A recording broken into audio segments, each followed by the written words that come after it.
Hey everyone, Mike on Monday coming to you. Want to cover a handful of things today, a little bit on winter wheat, cover crop, fungicides in your soybeans and corn that we're coming up on. So starting off on wheat, we're into that harvest. Things are going well, some fields better than others. We've talked about that in the past a little bit here, but as that crop is coming off, is a great time to get some soil samples taken.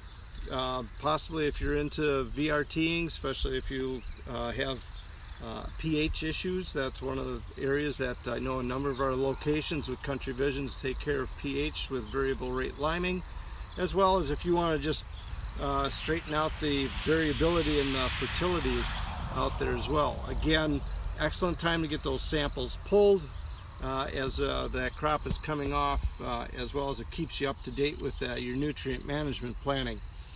I know a number of folks are looking at maybe putting cover crops in behind that wheat. That's an awesome scenario, and talk with our Country Visions agronomists as to which one is right for you. If you're looking to sequester nutrients, if you're looking to work on some compaction or build organic matter, etc. Give us a call. We'll answer those questions and line you up with the right product that's going to help you meet the goal or the needs that you're looking for in that particular field. One thing I wanted to add to the cover crop part of the equation was that I know a lot of media and publicity talks about cover crops being scavengers and whatnot, and they are to a degree, but if you don't have high fertility to begin with, not having enough food out there sets the stage for a train wreck, is what I've seen when people try to skimp on that part of it. Especially if you're using a cover crop that needs nitrogen. Coming out of wheat, you don't really have a whole lot of reserved nitrogen out there. If you're putting manure behind the wheat, then you've got a lot of great options and nutrients that are coming out of that manure. But part of your budgeting, you might need some fertilizer out there. Again, talk to our agronomists. They'll let you know what would be appropriate for those fields and the cover crop selection that you're working with. Also on the wheat, I happened to notice last week and yet again today, I've seen that price ramping up on the grain side. That's good. Check with our marketing specialists on what's going on with that wheat price. It might be an opportunity for you out there to take advantage of that price that's going the correct direction for us right now. And I know a lot of guys that I've been around. It's like, boy, sell on the way up. That's when it's fun. Don't look in the mirror though when you're selling on the way up. Just keep selling. But with that, let's move into some fungicide talk. First, soybeans. We're moving into R1 to R2 to R3 staging, so we're in the reproductive stage. Typically in that R2 to R3 time frame, if you've used fungicides, you're aware that that can be a very big helpful on that, helping produce more yield.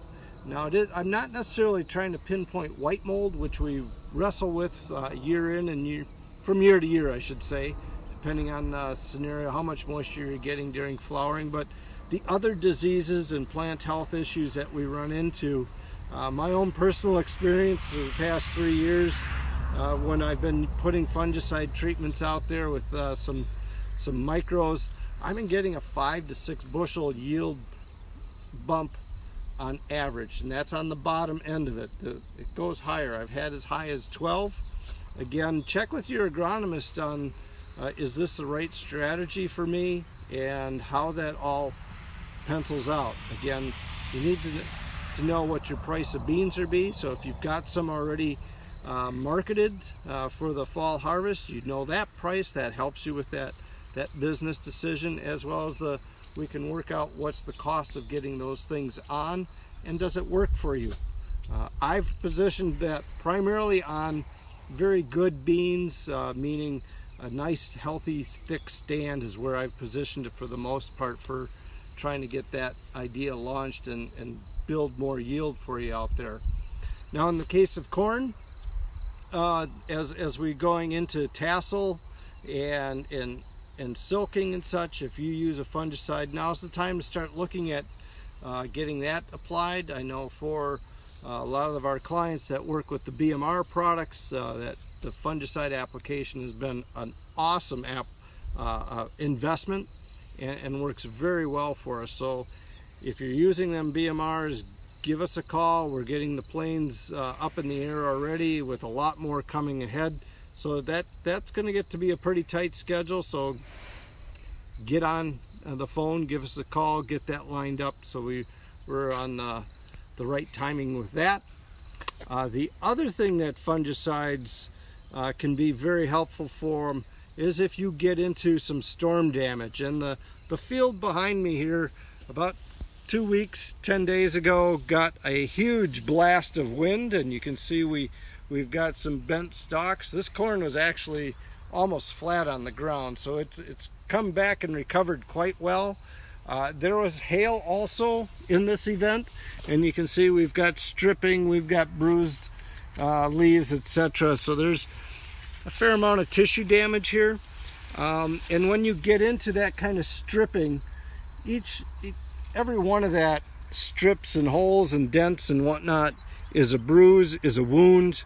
And this is where a fungicide, especially the products that have plant health in their label, come into play. Can be a very helpful tool that is very beneficial to this crop.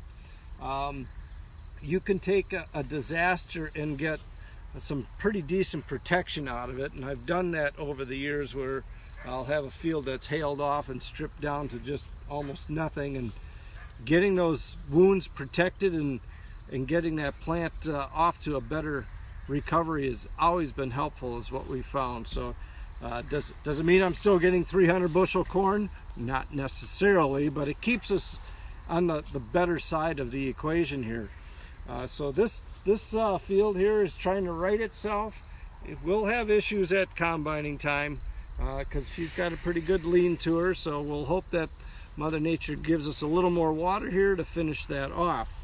I wanted to also give a shout out to all you folks that are giving us a little extra room out there as we're moving the big equipment around, the combines again, giving us a little more room to get our equipment up and down the field. I know this weekend I was out combining, and a big thank you to all that give us that little extra room on those little roads that we work with in the country back here. So thank you for that. Also wanted to give a quick shout out to Pat. He was asking about a special crop last time we talked, and I wanted to say, well, we've got the crop covered. My question to Pat is, what kind do you prefer? Do you prefer the white kind or maybe the green kind? Have a great day. Mike on Monday. We'll talk to you next week.